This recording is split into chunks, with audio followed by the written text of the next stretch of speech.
नमस्ते दोस्तों, कैसे हैं आप। वैसे दोस्तों, आजकल हमारे चैनल में कुछ अमन के फरिश्ते डिबेट करने की नियत से आते तो जरूर हैं, लेकिन ना ही उनके पास कोई रेफरेंस होते हैं, ना ही नॉलेज। बस अपने आकाओं के क्यूरा और आर्टिकल होते हैं, या फिर उनकी कोई वीडियो का लिंक।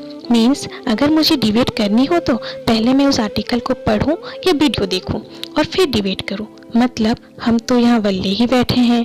अरे भाई, आप ही थोड़ी मेहनत कर लो, खुद ही पढ़ या देख लिया करो और सीधा रेफरेंस जो कि कुरान या हदीस से हो उसे सीधा कोट किया करो, जैसे हम करते हैं।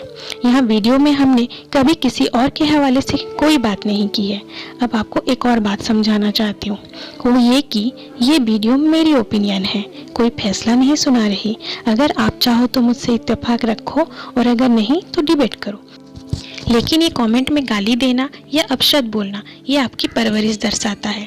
और रही बात मेरी ओपिनियन की, तो आप सक्षम और मैच्योर हैं कि आप मेरी वीडियो देख के अपना ओपिनियन के हिसाब से काम कर सकते हैं। हमारे यहाँ मकसद सिर्फ समाज में फैली बुराई के बारे में सवाल उठाना है, ना कि उन्हें नीचा दिखाना। सो आप अपनी कुर्सी की पेटी बांध लें और चलिए शुरू करते हैं आज का सफर। नमस्कार, ये एक सोशल सर्विस अनाउंसमेंट है जो जनहित में जारी है। सरकार आपको कुछ बातें बताना बहुत जरूरी समझती है और मुझे लगता है कि ये मेरी जिम्मेदारी है। मैं काफिर आपका स्वागत करती हूँ आज के अपने यूट्यूब चैनल काफिर की दुनिया। आज हम एक ऐसे टॉपिक को बताने जा रहे हैं जो मिलता तो मुस्लिम समुदाय में ही है, लेकिन वो इसे मानते कभी नहीं है। तो दोस्तों, आज हम बात करेंगे FGM यानी फीमेल जेनिटल म्यूटिलेशन के बारे में।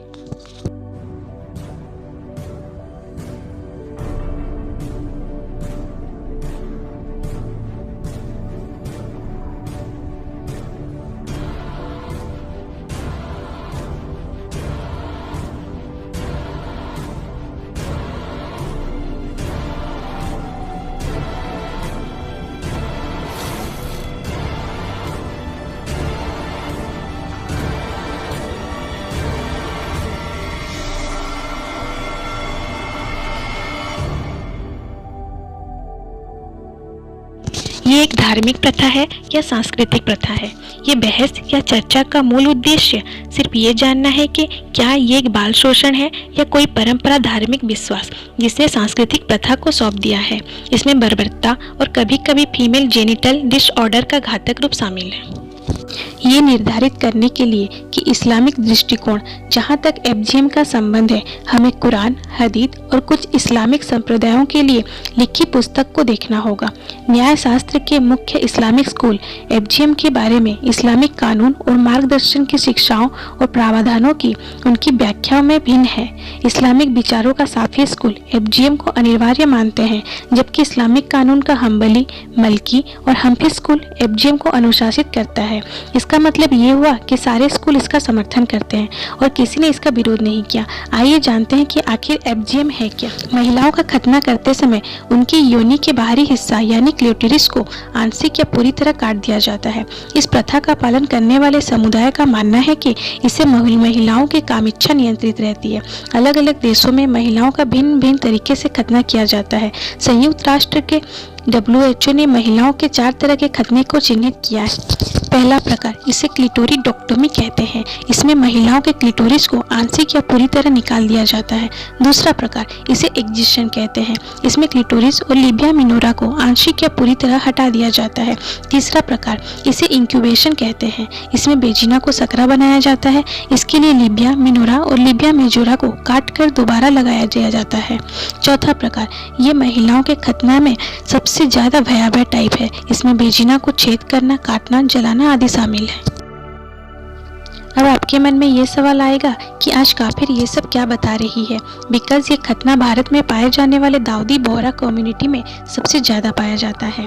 और आज ऐसी हदीस भी दूंगी जो इस बात को साबित करते हैं कि इस्लाम में औरतों का खतना भी होता है।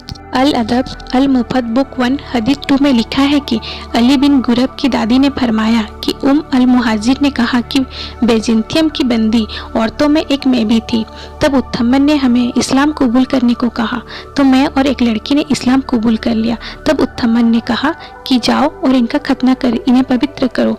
अब यहाँ तो खतना हुआ, वो भी औरतों का। अब आगे देखिए। अल अदब अल मुफद बुक 53 हदीस 1247 में बताया गया है कि अलकम्मा ने फरमाया कि जब आयशा के भाई की बेटियों का खतना होने वाला था तो आयशा ने पूछा, क्या हमें किसी को खतना करने के लिए बुलाना चाहिए? तो उन्होंने हाँ कहा और अदी को बुलाया गया।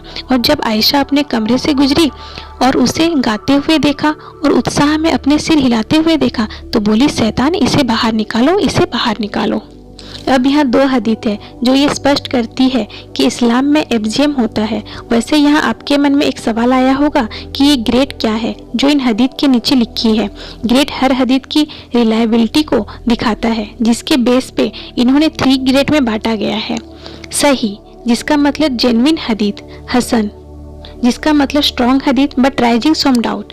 डेफ, जिसका मतलब वीक हदीस बट राइज मेनी डाउट। तो यहाँ आप ये कह सकते हैं कि काफिर, ये तो तूने सही हदीस से नहीं दिया, तू ना बस यही करती है, कुछ भी दे देती है या बोल देती है। डायरेक्ट टाइट नहीं करना, नहीं तो लोग लगे फटाकर से तुम लोग का टाइट हुआ होगा। अभी तो रुको जरा, सब्र करो, बोला धक्का मुक्की नहीं करने का, आराम से लेने का। देखिए, ये काफिर कभी अधूरी रिसर्च नहीं करती।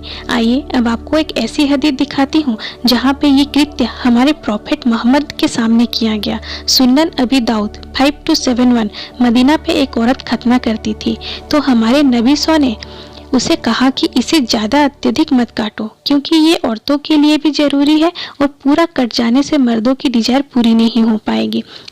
अब ये हदीस तो साफ कर देती है कि इस्लाम में औरतों का खतना हराम कभी नहीं था, बस इसे ब्रूटल वे में नहीं करना चाहिए। जम्मी अत त्रिमदी 108। यहाँ आयशा फरमाती है कि जब एक खतना दूसरे खतना से मिलता है तो गुस्ल करना जरूरी होता है और ये मैं और अल्लाह के पैगंबर भी करते हैं। अब इस हदीस से तो साफ है कि हजरत आयशा का भी खतना हुआ था और आप इन दोनों की ग्रेडिंग देख सकते हैं। ये बिल्कुल सही हदीस है।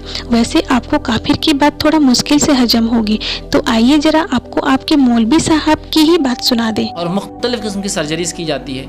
इस मामले में जो औरतों को नसीहत करूँगा ये है, सिर्फ एक किस्म की सर्जरी आपके लिए जायज़ है जो कि नबी अकरम सल्लल्लाहु अलैहि वसल्लम ने आपको इजाज़त दी। आप मैक्सिमम अगर चाहती है तो सिर्फ खतना करवा सकते हैं। अच्छा, थोड़ा ध्यान से सुनिएगा। औरत की शर्मगाह के अगले हिस्से का कुछ हिस्सा ऐसा होता है जो मर्द के जैसा फोर स्किन होती है। मर्द की शर्मगाह के आगे एक जिल्द होती है, जो पैदा होता है तो जिल्द सामने लटकी हुई होती है, जिसको खतना के जरिए काटा जाता है। उसी तरह औरतों की शर्मगाह के अंदर 2 हिस्से होते हैं, 2 हिस्सों के अंदर फिर 2 हिस्से होते हैं और एक जिल्द होती है जो दिल बहुत बाहर तक आ सकती है, जैसा मर्दों की आती है। रसूलुल्लाह सल्लल्लाहु अलैहि वसल्लम जब सवाल हुआ अल्लाह के रसूल, क्या उस जिल्द को हम काटे, उस फोर स्किन को? तो आपने कहा हाँ, मगर ज़्यादा नहीं, वरना तुम लज्जत खो बैठोगे। तो सुना आपने। अब तो आपको यकीन हुआ कि इस्लामिक औरतों का खतना एफजीएम का सपोर्ट करती है। अब चलिए आप एफजीएम के वर्ल्ड वाइज केस ही देख लीजिए जो आपके स्क्रीन में है। अब इससे आपको समझ आ जाएगा कि ये किन देशों में ज़्यादा पाया जाता है और मैक्सिमम आपको ये इस्लामिक कंट्रीज में मिलेगा। तो अब आप इसको दरकिनार नहीं कर सकते हैं।